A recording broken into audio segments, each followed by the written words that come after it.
Let's be Chov Daled, right? Chavdalet at the Mishnah. Exactly. Right.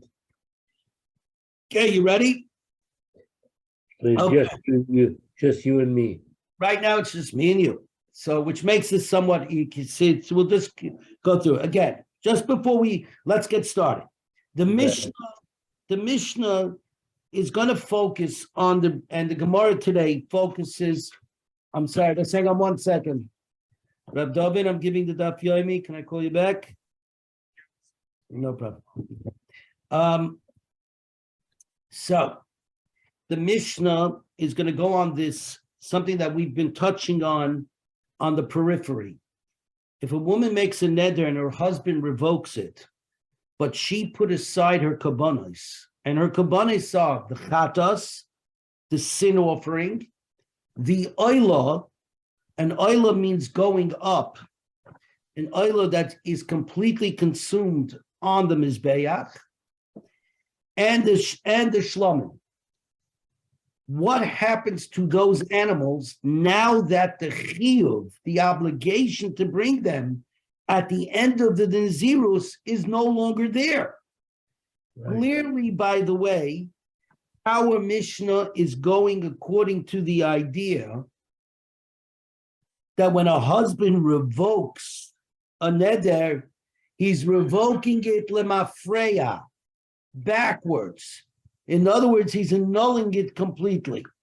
Because if he wasn't annulling it completely, right? If he wasn't annulling it completely, just give me a second. Give me that. Okay. If he wasn't annulling it completely, that even if he revokes it from this point on, there could be an argument to say, what do you call it? But there'd be an argument to say that there might be still kabbanos to need to be brought on the Naziris that she currently held. But the answer is here we're going bipashtus on the simple thing on that it's being annulled completely. It doesn't have to be, because it could be that he annulled it right away in the first day. Could be. But since the Gemara doesn't say those words, theoretically, if she had taken on a 45-day Nazirus and he revoked it after the 30th day, so she actually held 30 days worth of a Nazirus and now he revokes it, does she have to bring kabbanos or not? Based on our Gemara here, it would seem that she does not have to. Right?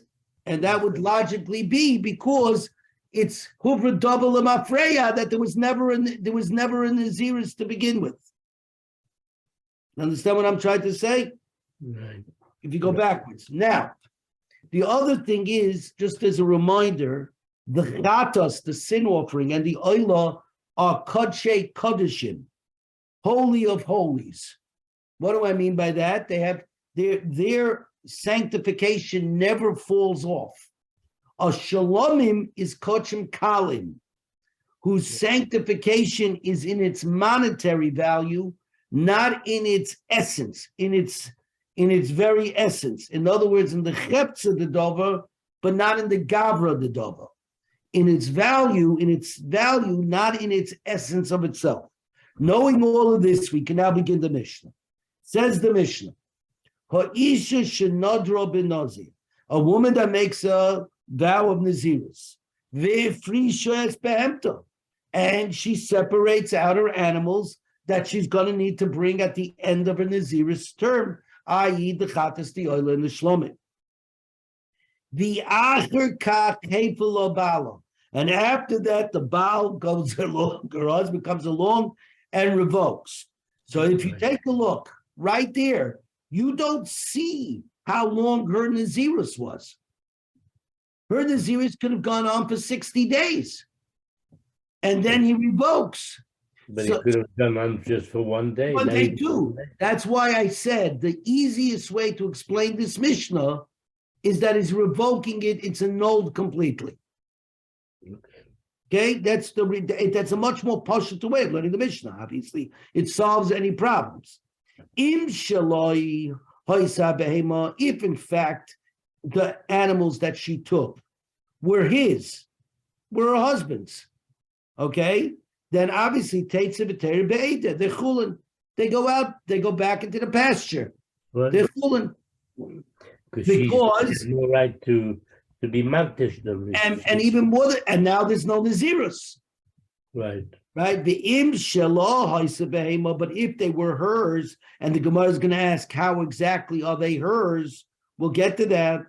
So the rule is as follows: hachatos tomos, the chatos, the sin over this has to go to be died. Why? Because a chatos is a remarkable personal. A sin offering is a personal carbon. What do I mean? A person doesn't have area, you have to bring a chatos. If a person should die before bringing the chatos is not brought by his inheritance because there's no kabara achamisa. So therefore, how does it get destroyed? You can't destroy it because it's kachim. You put it into the pasture, you block him up in a place, and it dies on its own. Machnisa the keeper. The keeper, exactly. Good morning, David. How are you? Hey, good morning. How are you guys? Good morning. Very well, thank you. We're on Chav Dalet Amud Aleph. We're just working our way through the Mishnah. Okay. This is a real quick thing. After a Nazirus, a person has to bring a chatos, a oila, and a shlomim. What happens if the husband revoked in the middle? She set aside her animals, and now the husband revoked, right? Revoked her Nazirus. So the Mishnah says, if the animals were his, that she was taking from his pen, they go right back to chulin. They go back to graze. But if they were from hers, hachatos tomos, her chatos is left to die, because just like a person who has a chatos to bring, if that person should pass away, the chatos is not brought by the inheritance, by the yarshim. What happens? It goes as left to die. Okay, same here. Ha'oila tikarev oila. The oila you could bring. She's no longer mechuyev. She's no longer obligated to bring the oila because she's not big. So the answer is, it's an oilas nedava. You're bringing it as a donative oila. Voluntary. Right, and shalomim. Same thing. Shlomim tikrav shlomim. And the obligatory shlomim is now brought as a donative shlomim, a shalmei nedava. Okay, the difference, of course, is that a regular shlomim is eaten for 2 days, right? And this shlomim is only eaten for 1 day. And it's only eaten for 1 day. That's the one difference.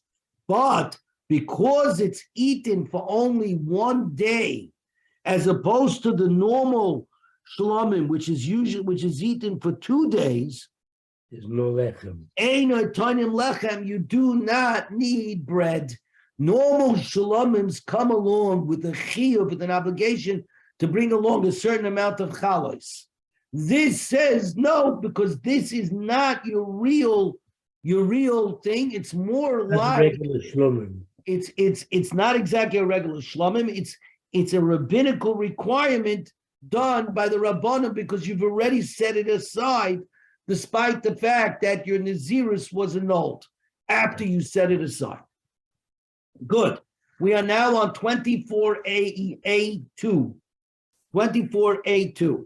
The Mishnah goes further. If she set aside unspecific money, meaning she said it's going to cost $100 to buy all 3 animals. So she set aside $100. Right. But she didn't say this amount for the chatos, this amount for the other, this amount for the shlomin. Yalu the nedava, they all go for nedava. What does that mean, nedava? For something called kayitz lemizbeach. Kayitz lemizbeach. There is empty. There's no korbanos. There's no action on the mizbeach. We pull out stuff. We set aside communal offerings that will be used to fill up the time when no offerings are being offered on the Mizbeach. Moyes mifuroshin, if they were specified, the $100 she said, $40. I'm so sorry. Hang on 1 second. Sal, I'm giving the Daf Yomi. Can I call you back? Bye. Okay. Okay. Moyes mifuroshin, if the money was specified, $40 for a chatos, $40 for the oila, and $20 for the shlomim. So the money was specified. The money, the $40 set aside for the chatos, goes to the Dead Sea where you throw it in. In other words, because you're not allowed to have any benefit from the chatos. Even if the chatos was only money that you set aside to buy the chatos, you're not allowed to have any benefit from that money as well. So throw it into the Yam HaMelech. Why? You cannot benefit from it, but if you do benefit from it, you're not chayiv amila, on misappropriation use of hegdish. Why not? Because in reality, there is no Nazirus. Right. The whole thing is only rabbinical at the end of the day. Mindiyoi Raisa, biblically speaking, the husband revoked. The husband revoked, right? The husband revoked, and in his revocation, right? In his revocation, he annulled it. Right. So the answer is you can't be moil behegdish on something whose reality isn't there. But since you did set aside this money for the name of a chatas, the Rabbanan come along and say, we don't want you to have benefit from it. But if you do have benefit from it, the sky's not falling. The may oila, yiviu oila u'mayl. But the money of the oila that they bring for a volunteer, we said that you're no longer mechuyev to bring an oila, so you don't have to spend this money obligatory to buy an oila. Use this money to buy voluntary oilas, nidvei oila, and that already has meila. Why? Because midiyoi raisa, you can always bring donative oilers. So since you can always bring donative oilers, the money remains with its kedusha, right? Same thing with the shlomim. The may shlomim yaviu shlomim. With the money for the shlomim, you bring a voluntary shlomim. And he may eat it for just 1 day, but because it's only 1 day as opposed to 2 days, you don't have to bring along with lechem. The shlomim is a kachim kalim. So therefore, if you misappropriate it, it doesn't retain its holiness. In kachim kalim, when something is sanctified in its monetary value, as opposed to kachim kachim, which is sanctified in its essence, right? The kedusha falls away when it's on the money. That does not mean that you don't have to replace it, but me'ilo there would not be. Okay, Zakti Gemara. Any questions before we go further? Okay. David, you good? Okay, Daddy, you good? Okay, Yeah. So here we go. Man Tana de Baal loy mishtabedlo. Who's the Tana of our Mishnah who says that a husband is not obligated to provide her with her sacrifices? It's not part of his monetary responsibilities to his wife to provide for her kabbanas. Amarav is the Rabbanani. It's the Rabbanon, right? And as we see, the Isal Kedat Rabbi Yehudi, because if it should be your mind that the Tana of our Mishnah is Rabbi Yehuda, Amai Tate say Visirabeida. Why does the Mishnah say if she got the animals from the husband, and she separated them out and she consecrated them, and then he annulled her naziros, they go back as chulin to graze in the flock. What do you call it? He's obligated to supply her with the kabbanos. They should consider therefore to be hers and consecrated. Says the Gemara de Tanya. Here we learn. Rabbi Yehuda Oda maybe carbon oshir al ishtay. A wealthy person has to bring a wealthy person's carbon on behalf of his wife. There are many kabbanos that are economic. If you're poor, you get to bring birds. If you're wealthy, you got to bring animals. So he said, I live up and down. Now, here the husband has the money. They said, don't be cheap on your wife. She has to bring a carbon, supply her with anoishis stuff. And so do all the kabbanas that she owes, that she's mechayev to bring, the husband has to supply. Shekach kosablo. But this is what he wrote to her in her ksuba. Kol achrayis the islecha law min kodamas dino. All claims which you have upon me, even those which are owed from before now. 24A3 in the art scroll. 24A3. So therefore, our Mishnah cannot be Rabbi Yehuda, because our Mishnah says if the animals belong to the husband, they go back to Chulin. According to this, no, they don't. You husband were mechuyev to give those animals to your wife for her karbanis. So therefore, they're really hers, and therefore they're sanctified. Rava Amar, no, I can tell you. Afilu Tema Rabbi Yehuda. Our Mishnah can even be Rabbi Yehuda. For when is he obligated to her? Only for something that's needed by her. But when it's not needed by her, there's no obligation. What did the husband over here do? What did the husband over here do? He annulled it. Right. So there was no chiyuv anymore to bring kabbanos. Yeah. So therefore, the animals that he originally gave her for her sacrifices, that reasoning no longer exists. So it comes back to him. Right. Okay, you understand what I'm saying? Good. Okay. Right? Makes a lot of sense.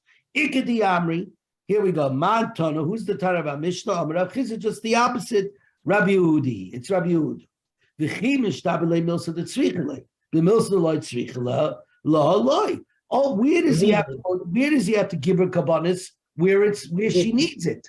When she doesn't need it, he doesn't have to give it. So since he was meifin nidoreha, he revoked her nazirus. By doing so, he annulled it lamafreya. It never existed, so she never had to bring the kabbanis. So he takes it back. The Rabbanon, because if our Mishnah was like the Rabbanon, let me shabbat like klal. The husband has no obligation to give it to her at all. So then why? So then, how in the world did she ever consecrate animals that belong to him? Rather, according to the Rabban, when should he be obligated to provide her with animals? Where he gave it to her on his own free will. He expressly said she's entitled to these animals. But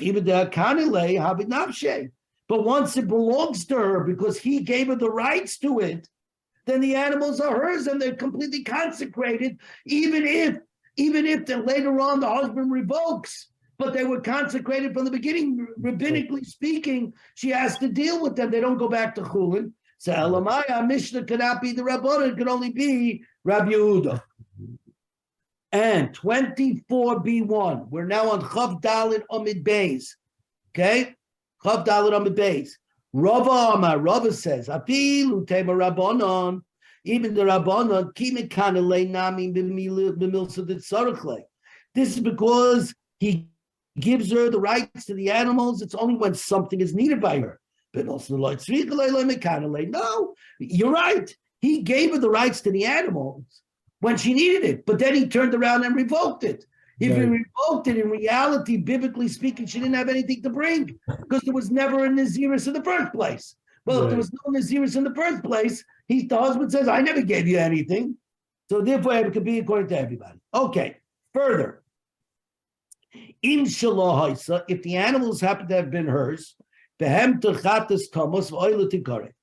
animal that she set aside for a chatas has to be left to die, like we explained before, and the oil is opened up as a nidvas oil, and the shlomim same thing. Frank the Gemara, he monologue, where does she have property?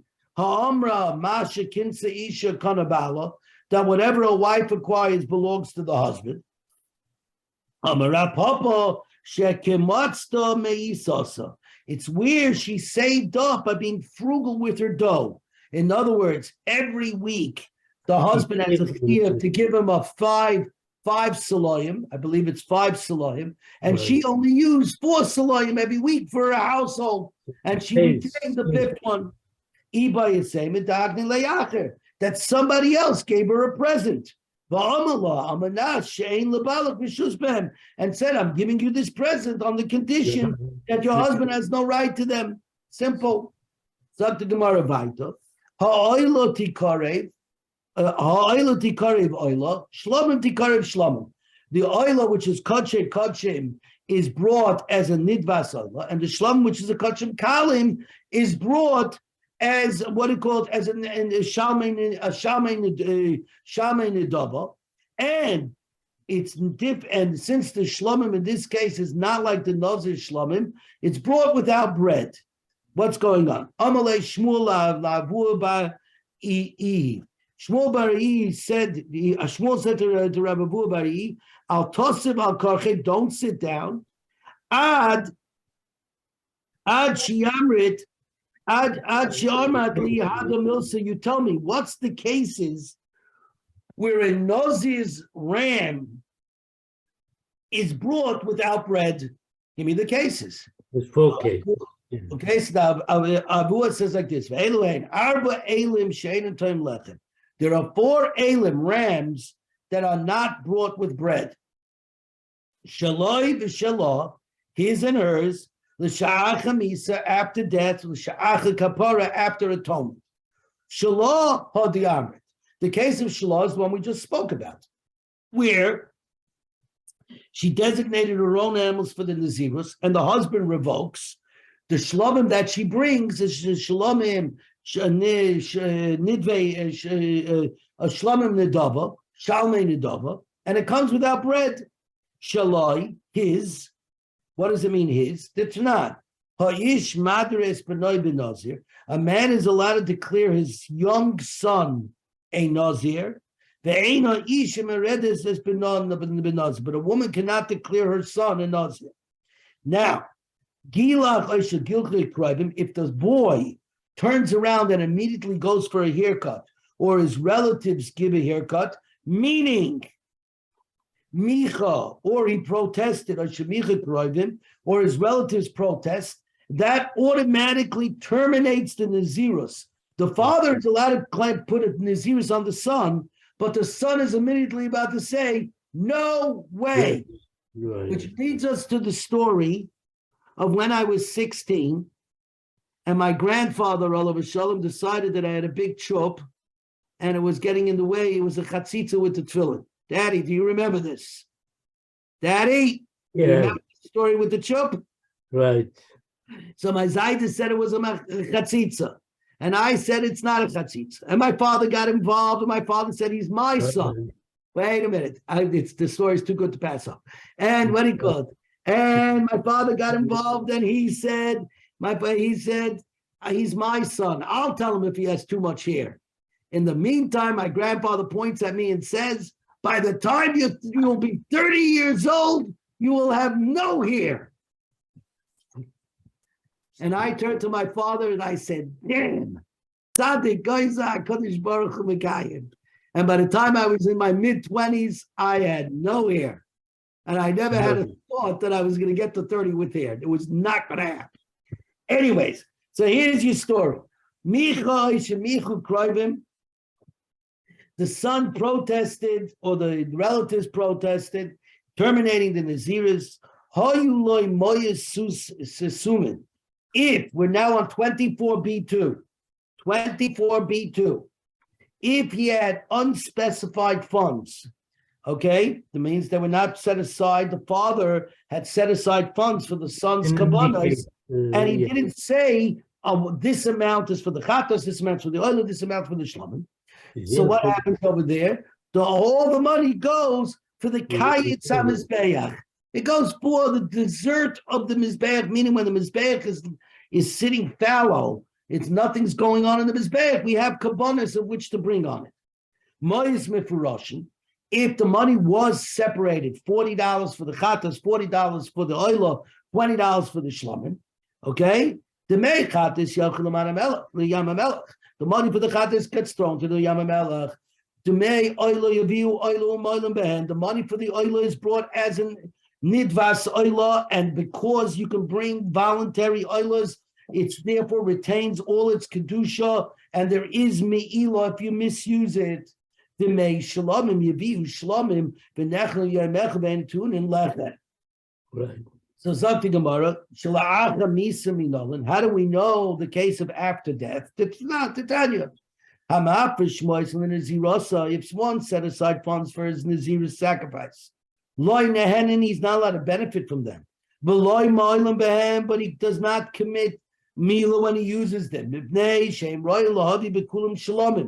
Because they are all suitable for bringing a shlomim. But since a shlomim is a kachim kalim, by definition, if you use it inappropriately, the kedusha falls away, because the kedusha is only in its monetary value, not in its essential. There's no mila. If he dies and he had unspecified money set aside for the kabbanos, it falls to the kayetz hamizbeach. If the money has been specified, 40, 40, 10. 40 for the chatas, 40 for the oilot, 10 for the shlomim, 20 for the shlomim. You should not have benefit from it, but for loy ma'alim, you're not being mila. Why? Because at the end of the day, because he died, in reality, there is no chiyuv of the chatas. The Yarshim do not bring his sin offering. Why not? Because there's no kapara after death. So therefore, it's useless. So in reality, it can only be destroyed. It can only be destroyed. Something that's oimid la'avad ka'avad dami. Something that's standing to be destroyed. Yeah, no problem. Something that's standing to be destroyed is already destroyed. Okay? The may oilo yaviu oilo malaben. With the money of the oilo, you bring an oilo, and you could be mila. Why? Because an oilo you can bring, even though it was an obligatory oilo, nonetheless, see, even though you no longer have an obligation, but a nidvas oila, a donative oila, could still be brought. So its inherent sanctity, its kedushas aguf, its inherent sanctity, because it's kodesh kedoshim, right? It doesn't fall away. So therefore there could be me'ilah, right? The mei shlomim yaviu shlomim. With the money of the shlomim you bring shalmei nedavos, donative shlomims. You only eat it for 1 day, not 2 days. And it does not require breads. And how do we know the case of after atonement? Svari. It's a svaru. It makes sense. What's the reason that the shlomim that remains after death is brought without bread? Because it's no longer fit for atonement since the Nazir passed away. Therefore, the original shlomim, if the original shlomim was lost and then was found, and he replaced it with a temura, he replaced it with the second carbon, and now the original shlomim was found after the temura was brought, after the atonement was established, it no longer is standing here for atonement. So there, because the Nazir already discharged the obligation of bringing a shlomim with the replacement shlomim. So the original shlomim, you could call it, once again, is brought without the breads. The Frag the Gemara Vesu Leka, there's only 4 cases of shlomims brought without bread. I got another one. The Shar Kol Shalmei Nazir Shishchachtem Shaloi Kimitzvasan, and all other shlomim offerings of a Nazir that was slaughtered not according to their laws. What does that mean? It was brought shaloi l'shma or shaloi l'shem bailim. Right. Both shaloi l'shma, shaloi l'shem bailim. And I happen to know this because I'm working on a shtickle Torah for Pesach. right? I don't understand how Shein Bailam works with regard to Pesach, right? The Gemara says, the Mishnah in the beginning of Zavachim says, Kisherim, that these are acceptable, they're allowed to be offered on the Mizbeach, but they do not count towards the owners, towards their obligation. 24b3, and where we're stopping. Right. And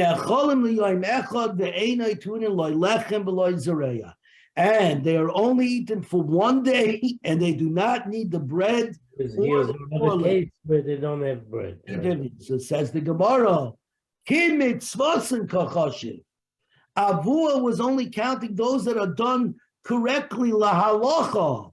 Shaloi b'mitzvasan, that were done, shaloi l'shma and shaloi l'shma, right? Loi l'shem bailam and loi l'shem, the name of its carbon, shaloi k'mitzvasan, like chashiv, are not counted. Beautiful, we made it.